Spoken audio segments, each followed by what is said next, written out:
Hello. तो बच्चों 17वां अध्याय पढ़ने वाले हैं, सप्तश अध्याय। तो यहाँ पर इसका नाम आपको याद कैसे करना है, देखिए स से सप्त और स से श। तो कृंत शीर्षी अध्याय, तो इसी से आपको याद रह जाएगा कि जो 17 अध्याय है वो कृंत शीर्षी अध्याय है।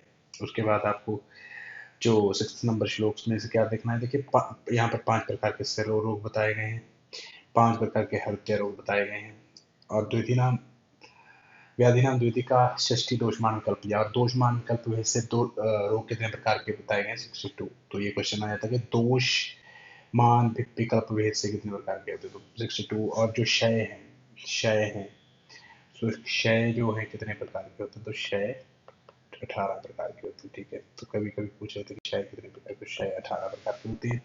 जो मधुमेही पीड़िकाएं होती हैं, जो पीड़िकाएं होती है, पीड़िका जो मधुमेही की पीड़िकाएं होती हैं वो 7 प्रकार की होती है। और अगर आपको इस प्रकार का कोई भी क्वेश्चन आता है तो आपने 17 अध्याय में से ही आंसर करना है। और दोषानाम जो दोषों की गतियां होती हैं, दोषों की जो गतियां होती हैं, दोषों की गतियां होती हैं, कितनी होती है, 3 होती हैं। दोषों की गतियां कितनी होती है, 3 होती है, देखिए यहाँ पर। ठीक है, उसके बाद आपको शिरोरूपों के जो हैं वो निदान याद करने हैं। देखिए संधारनाथ, दिवसोपन्नाथ, रात्रु जागरनाथ। संधारनाथ, दिवसोपन्नाथ, रात्रु जागरनाथ। तो उसके बाद परागवात, अति मैथुनाथ। जो लोग पूरा पूर्व दिशा की हवा पूर्व दिशा की हवा को सेवन करेंगे या फिर बहुत ज्यादा मैथुन करेंगे, देखिए बहुत ज्यादा मैथुन करने से भी सर दर्द करने लग जाएगा वात की वृत्ति से। और शीतंबु सेवनाथ, शीतल, अब आपने देखा होगा बहुत सारा ठंडा पानी पीने से भी सर कई बार दुखने लगता है। तो इस प्रकार से आपको याद करना है। और संधारनाथ वेगों को रोकने से। ठीक है, दिवस अपनाथ, रात्रि जागरनाथ। तो इस प्रकार से आपको ये याद करना है। ठीक है, इस प्रकार से ये आपको क्या करना है, याद करना है। तो आगे आ जाइए, देखिए यहाँ पर, यहाँ तक तो हो गया। उसके बाद आपने देखना है आगे। ठीक है, उसके बाद आपको क्या याद करना है, शिरका परिचय। शिरका परिचय कहाँ पर दिया गया है, तो देखिए शिरका परिचय यहाँ पर दिया गया है। देखिए प्राण प्राण भृत्ताम यत्र शब्द, जहाँ पर प्राणियों के प्राण आश्रित रहते हैं उसको क्या बोलते हैं, सिर बोलते हैं। और इसी को उत्तम अंग भी बोलते हैं। इसको क्या बोलते हैं, उत्तम अंग भी बोलते हैं। तो आपको ये याद करना है। उत्तम अंग की संज्ञा किसको दी है, चरक ने। कई लोग हृदय टिक कर देते हैं, तो सिर को दी गई है। तो ये आपका यहाँ से हो जाता है। और यहाँ पर देखिए शिर रोगों के परिचय के बारे में एक बार रीडिंग जरूर लेनी है, क्योंकि इसमें से क्वेश्चन आ जाता है। क्योंकि देखिए अर्ध सीसी हो गया, चाहे आपका प्रतिशय हो गया, चाहे आप मुख, नासिका, नेत्र और कर्ण, ये कोई भी किसी भी प्रकार के रोग हैं, तो चरक ने या फिर सिर का चकराना हो गया है ना, चाहे देखिए आप यहाँ पर, चाहे आपका अर्दित हो गया, ये आपको जो गलग्रह हो गया, ये रोग चरक जो मन्य स्तंभ अनुग्रह, ये सारे इन्होंने शिर रोगों में ही वर्णन किया है। शिर रोगों में ही वर्णन किया है, बस आप इसको रीड जरूर करना है एक बार। उसके बाद आप देखिए उच्च भाष्य गति, उच्च भाष्य, अति भाष्य, तीक्ष्ण पानात, मतलब अगर आप बहुत ज्यादा ऊंचा बोलोगे तो भी सर दुखने लग जाएगा, और अति भाषण करोगे तो भी सर दुखने लग जाएगा। तो इस प्रकार से आपको ये याद करना है। वातश रोगों के लिए नाम होते हैं। वातश रोगों के लक्षण क्या होते हैं, देखिए सभ्रू मध्य ललाट तप्ति वाति वेदना, सभ्रू मध्य ललाट तप्ति वाति वेदना, इसके बारे में बोलते हैं चरक। और निष्कृष्यते, जो निष्कृष्यते अक्षर आंखें जो होती हैं वो निष्कृष्यते हो जाती हैं। घूरंती सिर, मतलब सिर चकराने लगता है। और उसके बाद देखिए स्निग्ध उष्ण उपशते, मतलब स्निग्ध उष्ण जो आहार होता है उपशय रहता है। बाकी जो आपको पता ही है, स्निग्ध उष्ण जो होगा वात का शमन करने के कारण पथ्य रहेगा। उसके बाद देखिए आस्य सुखम सपन सुखम तदिनी ग्राम में अनुपर सप्यांसी, आपने ये श्लोक सुना होगा, यहाँ पर मैं लिख देता हूँ। आस्य सुखम स्वपन सुखम, स्वपन सुखम, ठीक है, दधिनी ग्राम्य उदक अनूपरस पयांसी। तो ये क्या है, ये निदान जो बोले गए हैं चरक ने, किसके लिए बोले गए हैं, प्रमेह के निदान बोले हैं, प्रमेह के निदान। लेकिन जो यहाँ पर जो श्लोक दिया गया है ये इसी प्रकार का कुछ श्लोक है। आस्य सुखम सपन्न सुखे गुरु स्निग्ध अति भोजन। तो ये आपको देखना है कि ये किसके लिए बोला है, शिरोरोग के लिए बोला गया। तो इसमें कंफ्यूजन जो एग्जामिनर डाल सकता है आपको। ठीक है, उसके बाद सितमित भारिकम, सुप्त सितमित भारिकम, सुप्त सितमित भारिकम, ये किसके लिए बोला गया? तो ये शिरो रोग के लिए, कफ शिरो रोग के लिए बोला गया है। तो ठीक है, तो ये आपका यहाँ तक हो जाता है। उसके बाद आप देखिए सन्निपात जो सिर रोग है, सन्निपात, इसमें वात शूल भी आ गया, भ्रम भी आ गया, दाह और मद तृष्णा और कफ के कारण गुरुत्व और तृष्णा, गुरुत्व और तंद्रा, ये सभी चीजें जो आ जाती है बाद के कारण जो होता है शूल, भ्रम और कंप, दाह जो मद होता है वो पित्त के कारण, कफ के कारण गुरुत्व और तंद्रा आ जाता है। तो इस प्रकार से आपको पता चल जाएगा कि त्रिदोष शिर रोग की चर्क बात कर रहे हैं। और देखिए कृमिजन्य शिर रोग जो है तिलशील गुड़ अजीर्ण पूर्ति संकीर्ण भोजनात् है, तिलशील गुड़ अजीर्ण पूर्ति संकीर्ण भोजनात्। देखिए कृमिजन्य शिर रोग के का वर्णन करते हैं। तो यही यहाँ पर ऐसे ही आएगा कि ये किसका निदान है। तो देखिए तिलशील गुड़ अजीर्ण पूर्ति संकीर्ण भोजनात्, ये बिल्कुल आपको याद करना है। तो आगे हम कफ के बारे में भी पढ़ें, कफ जो है हृदय रोग है उसका निदान कौन सा बताया। तो आपको पहले कृमि शिर रोग का निदान याद करना है, तिलशील गुड़ अजीर्ण पूर्ति संकीर्ण भोजनात्। उसके बाद देखिए कृमिजन्य शिर रोग के लक्षण कैसे हैं, व्यधन, छेदन, रुझा, कंडू होती है उसमें, चोफ होती है, दुर्गंध आती है उसमें, दुखता, बहुत ज्यादा दुख होता है। देखिए काटने छेदने जैसी रुझा होती है, उस ऊपर से कंडू होगी और फिर शोफ भी होगी इन्फ्लेमेशन के कारण। तो ये आपको याद करना है। उसके बाद देखिए वात हृदय रोग के बारे में यहाँ पर चर्क क्या बोलते हैं। देखिए पहले तो हृदय रोग का वर्णन, हृदय रोग के टाइप किसमें कितने बोले, हृदय रोग 5 प्रकार के बोले हैं, ठीक है। और सुश्रुत जो बोलते हैं वो 4 प्रकार के हृदय रोगों का वर्णन करते हैं। देखिए सुश्रुत ने वर्णन किया 4 प्रकार के, वात, पित्त, कफ और कृमिश, ये आपको याद करना है। आप गोविंद पार्क में से भी ये पॉइंट्स लिख सकते हो। उसके बाद आपको क्या देखना है, देखिए बेप्थु वैष्णव स्तंभ प्रमोह शून्य दर।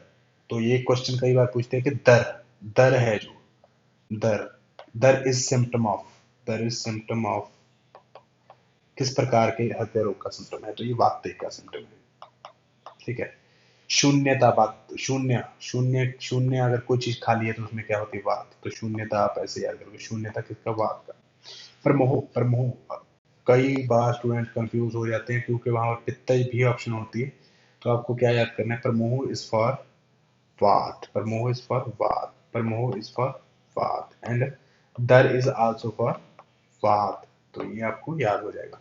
उसके बाद बेप्थु वेष्टम, ये होता है जैसे किसी चीज को हम लपेट देते हैं, कस के लपेट देते हैं, तो वैसी पीड़ा जो होती है, जैसे एंजाइना टाइप पेन होती है जो वात के कारण होती है, क्योंकि ब्लड सर्कुलेशन पहुंच नहीं पाता और एंजाइना हो जाता है। तो उसमें जो बेप्थुवेशनल टाइप पीड़ा होती है वात के कारण ही होती है।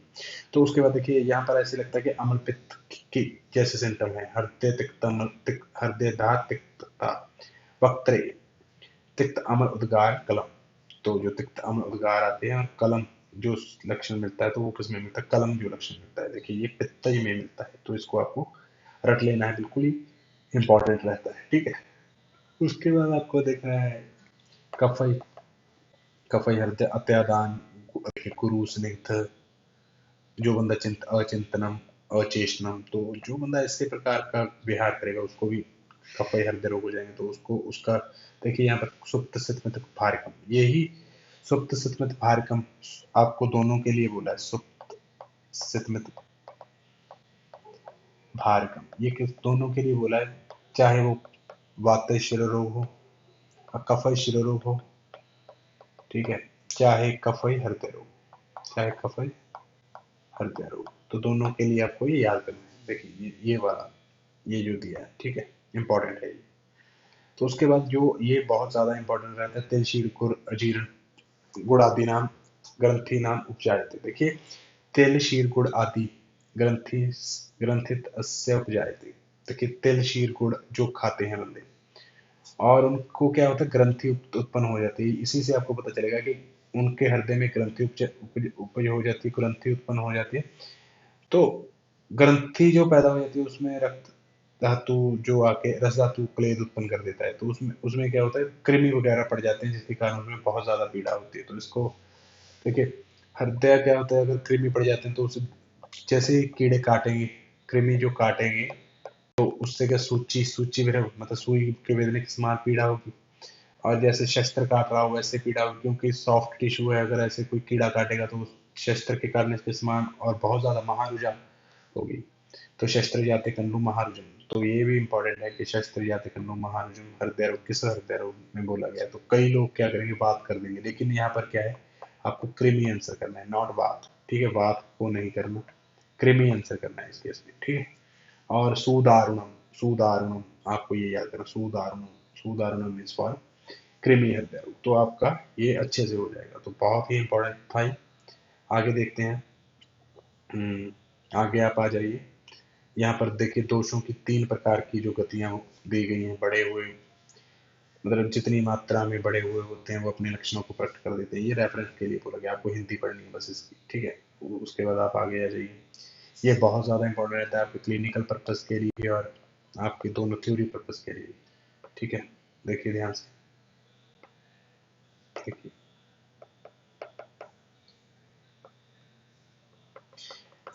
तो श्लोक नंबर 63। तो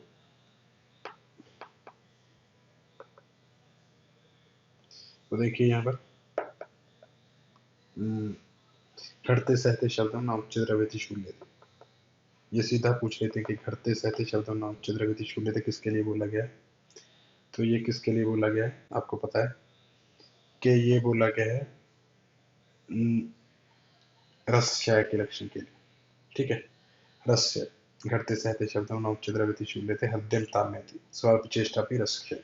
तो ये रस क्षय के लिए बोला गया। घटते सहते शब्दों न उच्च द्रव्यति शून्य थे मतलब रसात्व विषय होने पर थोड़ा सा परिश्रम करने पर भी हृदय जो है हिला यानी सा अनुभव करता है और ऊंचे जोरदार शब्दों को जो सहन करने की शक्ति नहीं रह जाती। देखिए घटते सहते शब्द, जो बंदा है वो सहन नहीं कर सकता ना उच्च द्रव्यति शूल लेते, मतलब ऊंचे शब्दों से उसके सिर में शूल होने लग जाता है। उसका जो हृदय है वो तम प्रवेश में, तम में जाता है, अंधेरे में से डूबता हुआ महसूस, अंधेरे में डूबता हुआ सा महसूस करता है। तो आगे आ जाइए। परुष स्फुटितम्लान्त्वगरुक्ष रक्त क्षय, परुष स्फुटितम्लान्त्वगरुक्ष रक्त क्षय।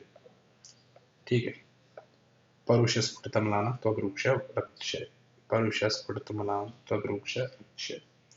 तो बहुत इंपॉर्टेंट रहता है। उसके बाद स्विक क्रिव उदर शुष्कता, स्विक क्रिव उदर शुष्कता, स्विक क्रिव उदर शुष्कता जो है उसके स्विक यानी कि उसके जो, देखिए यहाँ पर क्या दिया है, जूत्र कर्तन पेट जो है वो सूख जाते हैं।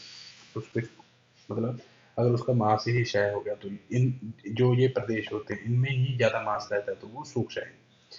तो संधिनाम स्फुटनम ग्लानि रक्षण रेयासे, तो ये बहुत ज़्यादा इंपॉर्टेंट रहता है। देखिए मेद अगर क्षय हो जाएगा तो यहाँ पर मैं आपको डायग्राम बना के दिखाता हूँ। देखिए यहाँ पर दो, एक ऐसे और एक ऐसे, ये ज्वाइंट है। ठीक है, और इसमें जो फ्लू मेद भरी हुई है अगर इसका क्षय हो जाएगा तो क्या होगा, ये आपस में टकराएंगे। तो इसमें तो ये आप नजदीक आ जाएंगे तो उसमें क्या होगा, संधियों में क्या होगी, सकुटन होगी। तो इसको आपको याद करना है। और अगर किसी का पेट मोटा है ना, तो उसमें अगर मेद का क्षय हो जाएगा तो क्या होगा, वो पतला हो जाएगा। तो तनुतम च उदरस्य, तो क्या आ गया, तनुतम च उदरस्य। तो ये आपका हो गया। उसके बाद क्या है, केश लोम नख स्मक्षरु, ये आपको पता ही है, केश लोम और नख स्मक्षरु ये क्या है, अस्थि धातु के मल हैं। अगर अस्थि क्षय हो जाएगी तो इसका भी क्षय हो जाएगा। तो ये अस्थि क्षय के लक्षण होते हैं, बिल्कुल साइंटिफिकली है। और अगर अस्थि अस्थि पतली अस्थि मतलब क्षय हो जाएगी तो संधि शिथिल्य लक्षण मिलता है। देखिए संधिनम सपुटनम जो लक्षण मिलता है वो कहाँ पर मिलता है, देखिए संधिनम सपुटनम जो मेद क्षय में लक्षण है, और संधिनम शिथिल्यम यहाँ पर आप लिख सकते हो संधि सपुटनम, सपुटनम ये किसमें है, मेद क्षय, मेद के क्षय में। और संधिनम शिथिल्यम ये किसमें है, अस्थि क्षय। तो शीयंत हृदय एवं अस्थिनी, मज्जा क्षय के क्षीणते एवं अस्थिनी, मज्जा के क्षीण होने पर रोगी को ऐसा अनुभव होता है जैसे उसकी हड्डियों में हड्डियां कटी जा रही हैं। तो ये आपका हो गया। प्रततम वात रोगिणम, प्रततम वात रोगिणम, वात का रोगी हो जाता है। देखिए अस्थियों मज्जा के क्षय होने पर बंदा जो है प्रततम वात रोगिणम हो जाता है। आपको ये याद लेना है, क्योंकि मज्जा जो है एक स्नेह होता है बॉडी का, और अगर स्नेह का क्षय हो जाए तो बंदे के अंदर जो बात बढ़ जाएगी। ठीक है, तो जो प्रततम बातरों के नाम ये बहुत ज्यादा पूछा जाता है। प्रततम बातरों के नाम जो है मज्जा के क्षय का लक्षण है, और शीयते इज आल्सो बहुत मज्जा क्षय लक्षण। त्रवल्ले मुक्षोष्पांतोषधनम क्लब्यम शुक्र सतशी शुक्र से लक्षण। Very very important, very very important, very very important. ऐसे ही श्लोक आया हुआ है, त्रवल्ले मुक्षोष 2016 में शायद दौर्बल्य मुक्षोष्पानतो सदनक्षम किलभ्यम शुक्र विसर्ग शीन शुक्र से लक्षण। तो बिल्कुल ही आपको रख लेना है दौर्बल्य मुक्षोष्पानतो सदनक्षम किलभ्यम शुक्र विसर्ग शीन शुक्र से। इससे आपको पता भी चल जाएगा किसका मतलब जब शुक्र क्षय हो जाते हैं तो कौन कौन से लक्षण व्यक्त हो जाते हैं। ठीक है, उसके बाद आपको क्या करना है, देखिए यहाँ पर जो है, देखिए वो क्षय के लक्षण भी आपको याद करने में वेति द्रवलों भीषण ध्यायाति व्यथितेंद्रिय दृश्याय धर्मानुक्ष शामुष। देखिए जो ओजस क्षय हो जाने पर मनुष्य भयभीत हो जाता है, भयभीत वेति द्रवलों भीषण ध्यायाति तो व्यथित वो चिंतित सा प्रतीत होता है। ठीक है, और वो दुर्छाया दुर्मना और शाम ओजक से क्षय, तो जो उसका चेहरा रूखा सा दिखता है, स्वर जो उसका शाम स्वर हो जाता है। ओज के लक्षण आपको पता है जो शुद्ध अथवा श्वेत वर्ण का होता है। ठीक है, थोड़ा सा लाल भी होता है, थोड़ा पीता पदार्थ होता है, जैसे प्लाज्मा। जो प्लाज्मा होता है बॉडी का वो क्या होता है, कुछ लाल होता है, कुछ पीला होता है, कुछ श्वेत वर्ण में होता है, तो उसको शरीर का ओज कहा जाता है, ये आपको पता ही है। उसके बाद देखिए शरीर में जो ओज की उत्पत्ति होती है, सबसे प्रथम जो चरक बोलते हैं कि शरीरधारी में सर्वप्रथम ओज की उत्पत्ति होती है। चरक ऐसा बोलते हैं कि शरीरधारी में सर्वप्रथम ओज की उत्पत्ति होती है। ठीक है, इसका जो क्या है, सर्पी वर्णम मधुर रसम लाजगंधि पर जाए, तो इसकी गंध का वर्णन करते हुए चरक लाजगंधि बोलते हैं इसको। और जो उसका रस है वो मधुर होता है, मधुर। ठीक है, मधुर रसम और सर्पी कृत के वर्ण के जैसा इसका वर्ण होता है, तो ये आपको याद होगा। ठीक है, उसके बाद आप आ जाइए आगे। ठीक है, उसके बाद आपको क्या करना है, याद देखिए मधुमेह का निदान यहाँ पर पूछ रहे थे कि मधुमेह का निदान कहाँ पर देते हैं। मधुमेह का निदान प्रमेह का नहीं, प्रमेह का नहीं, यहाँ आपको याद करना है। देखिए मधुमेह का निदान चरक यहाँ पर वर्णन करते हुए लिखते हैं।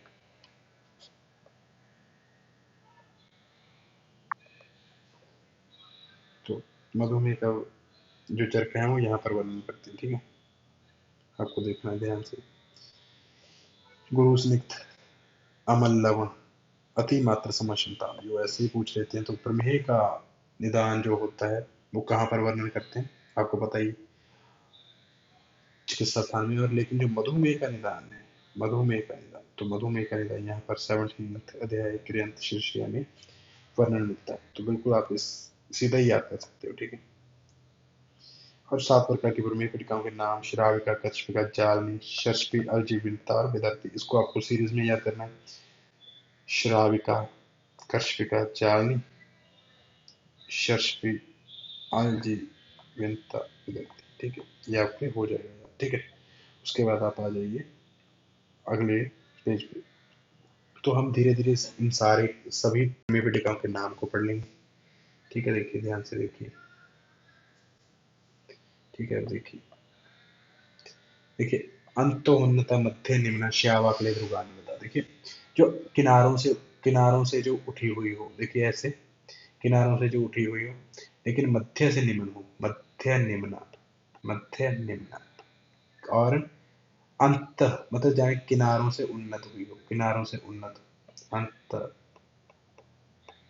उन्नत। ठीक है, तो ये क्या है, प्रमेय श्राविका के लक्षण होते हैं, श्राविका का लक्षण होता है। ठीक है, और उसके बाद क्या है, अवगाढ़ अर्ति निस्तोध महावास्तु परिग्रह, अवगाढ़ अर्ति निस्तोध महावास्तु परिग्रह, अवगाढ़ अर्ति निस्तोध महावास्तु परिग्रह, अवगाढ़ अर्ति निस्तोध महावास्तु परिग्रह, ये आपको देखना है। देखिए कैसे कच्छपिका होती है जो वो डीप होती है, डीप अवगाढ़, अवगाढ़ यानी कि डीप रहती है, और बहुत ज्यादा इसमें निस्तोध है, तोद ज्यादा बहुत ज्यादा रहती है, निस्तोध। ठीक है, और महावास्तु परिग्रह ये बहुत सारे एरिया में जो फैली रहती है, इसका जो परिग्रह होता है तो बहुत सारे एरिया में जो फैली रहती है। ठीक है, तो आपको ऐसे ही याद करना है कि महावास्तु परिग्रह, महावास्तु परिग्रह निस्तोध रहती है, और अवगाढ़ यानी कि डीप रहती है, अवगाढ़ रहती है। तो ये क्या है, कच्छपिका, कच्छपिका। इसको आप इसके आप कच्छप जैसे पैर बना लीजिए चार। ठीक है, तो ये क्या होंगे, कच्छपिका। ठीक है,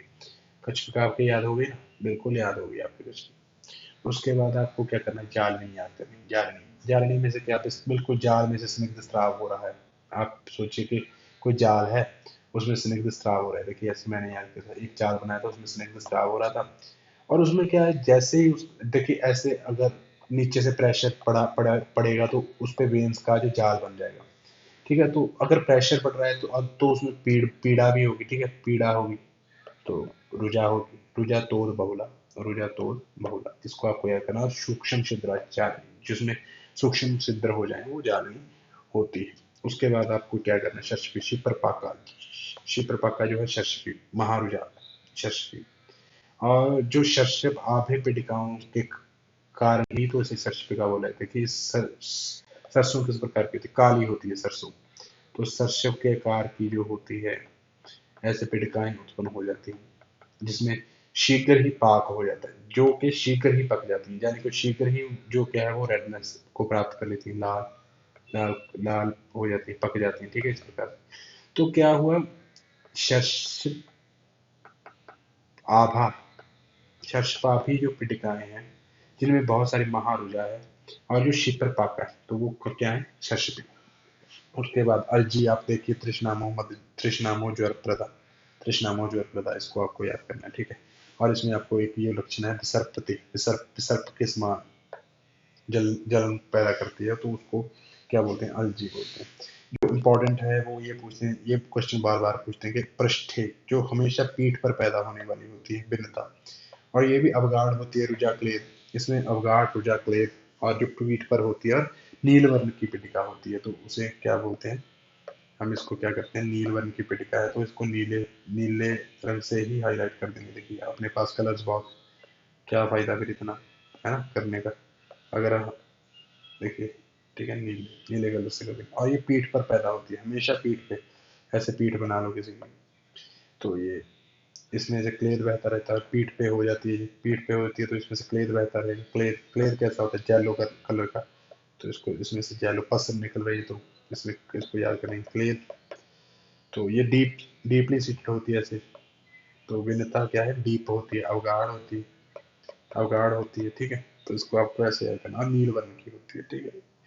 बहुत ही इंपॉर्टेंट रहता है। विद्यार्थियों का इलाज आयुर्वेद में है, अगर किसी को डाउट है कि विद्यार्थी हम पढ़ रहे हैं लेकिन इलाज नहीं कर पा रहे, तो इलाज है, इसके लिए हम काली मल्लम का प्रयोग करते हैं। आप अगर सार संग्रह वगैरह पढ़ो तो उसमें इसका फार्मूला दिया गया, आप बना भी सकते हो, और ये पूरा काम करती है। तो उसके बाद आप बाह्य और अभ्यंतर भेद से जो विद्यार्थी के भेद होते हैं उसके बारे में हम चर्चा कर रहे हैं, ठीक है। आगे आ जाइए। दो प्रकार की होती हैं, जो अंतर विद्यार्थी के स्थान होते हैं वो कौन कौन से होते हैं, देखिए ध्यान से आपको देखने, हृदय क्लोम, यकृत प्लीहा, कुक्षिच वृक्क्यो। मैंने तो ये रट्टा मारा था, आप भी इसको रट्टा ही मारिए। हृदय क्लोम, यकृत प्लीहा, कुक्षिच वृक्क्यो, नाभ्यावक्षण, वस्थो, तीव्र वेदना। तो ये आपको ऐसे ही याद कर लेनी है नाम, हृदय, देखिए ध्यान से देखिए, एक मिनट, तो इसको कैसे,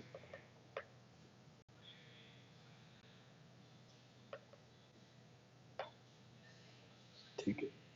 तो देखिए हृदय हो गया, क्लोम हो गया, यकृत हो गया, प्लीहा हो गया, ठीक है। उसके बाद क्या है, कुक्षी हो गया, वृक्क हो गया, नाभि, वक्षावस्थी। तो ये आपको याद करनी है। इसकी आप एक लिस्ट बना सकते हो, जैसे हृदय, क्लोम, यकृत, प्लीहा, कुक्ष, च, वृक्क, ये आपके याद होंगे। और उसके बाद नाभि, वक्षण और बस्ती, नाभि, वक्षण, बस्ती, हृदय, क्लोम, यकृत, प्लीहा, कुक्ष, वृक्क और नाभि, वक्षण, बस्ती। तो इसको इस प्रकार से आप याद कर सकते हो। उसके बाद शस्त्र, जो पच्चयमान विधत्ति के लक्षण है, ये पूछ लेते हैं कि ये किसका लक्षण है, तो शस्त्र, अशस्त्र, विध्यत, मतलब जो शस्त्र अस्त्र से कटने के भांति पीड़ा करती है तो उसको क्या बोलते हैं, पच्चयमान, पच्चयमान विधत्ति का लक्षण है। और जो ये देखिए बिच्छू के काटने के समान जो पीड़ा करती है, तो वो भी किसका लक्षण होता है, पच्चयमान विधत्ति का लक्षण होता है। ये बिल्कुल इंपॉर्टेंट है, बहुत ज्यादा इंपॉर्टेंट है, बहुत ज्यादा बार आया हुआ है, इंपॉर्टेंट है, तो इसको टिक कर लिया। बच्चे सोचते रहते हैं कि ये कहाँ से पूछ लिया, तो ये यहाँ से पूछते हैं। उसके पहले आपने विदर्ती की परिभाषा में आप थोड़ा देख लें कि दूषित रक्त की अधिकता के कारण होती है, ये पहली बात तो विदर्ती, ठीक है। और शीकर विदाहित्वात्, तो शीकर विदाही होने के कारण को क्या बोलते हैं, विदर्ती बोलते हैं। बस इतना ही याद करना है इसको, ठीक है। आगे चलते हुए हम देख सकते हैं जो पित्त विदर्ती होती है। देखो तिल माश कुलथ सन्निभम पित्त विदर्ती। तो तिल माश कुलथ के जो सन्नि का सन्निभम जो जिसमें श्राव होता है तो वो किसमें होता है, पित्त विदर्ती। ये आपको याद करना है, ठीक है। उसके बाद आपको क्या करना है, उसमें आपको क्या याद करना है, देखिए श्राविका, कश्यपिका, जाली, श्राविका, कश्यपिका, जाली, ठीक है। फिर तीन प्रकार, श्राविका, कश्यपिका, जाली, तीन प्रकार की होती है, ठीक है। और जो होती है मर्म स्थानों पर कंधा, गुदा, हाथ, स्तन, संधि और पैरों में जो पिटिकाएं हो जाती हैं तो वे प्रमेय रोगी जीवित नहीं रहता। यानी कि मर्म स्थानों पर कंधा, गुद, हाथों, स्तनों, संधि और पैरों में पिटिकाएं हो जाती है तो वो प्रमेय रोगी क्या है, जीवित नहीं रहता। मर्म स्थानों पर कंधा, गुदा, हाथों, स्तनों, संधियों और पैरों में पिटकाएं हो जाती है तो वो रोगी जीवित नहीं रहता। तो इसको आपको ऐसे याद करना, देखिए ऐसे कंधे डिजाइन कर लेने हैं तो कंधों के साथ हाथ डिजाइन कर लेंगे तो चार चीजें आपको याद होगी। स्तनों पर जो है अगर हो गए तो भी बंदा जीवित नहीं रहता, और यहाँ पर संधियां भी आ गई तो संधियों पर भी जीवित नहीं रहेगा, ठीक है। पैर भी इस पे ऐसे ड्रॉ कर लें आप, ठीक है।